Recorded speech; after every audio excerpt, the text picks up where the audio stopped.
Hello everyone, how are you doing? Satiel here and welcome back with another quick tutorial. In today's I'm gonna show how to fix the Wi-Fi driver problems in Windows 10 or Windows 11. The first step is go to the start menu and right click and select device manager, one click, or go to the search bar and type device manager and hit enter.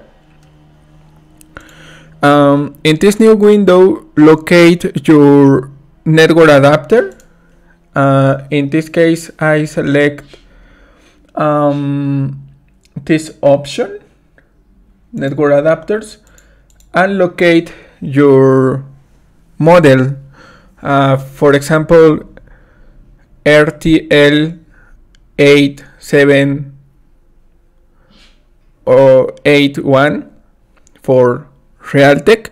In this case, or this tutorial is an example, is gigabyte network connection.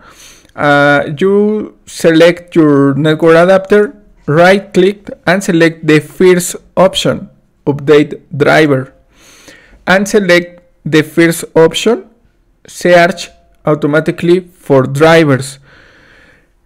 If you can receive a wizard or setup, click on next, install, and you receive this message.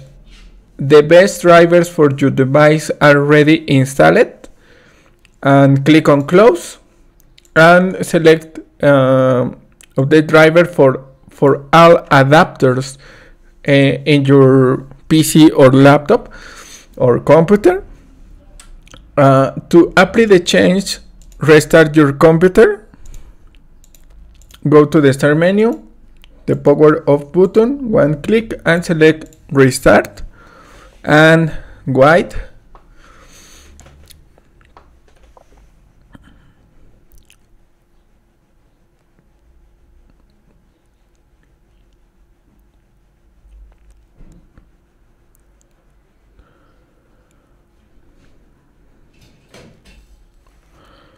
Log in on your computer.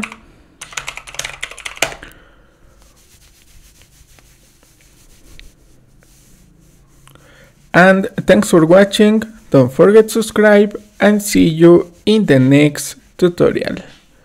Goodbye.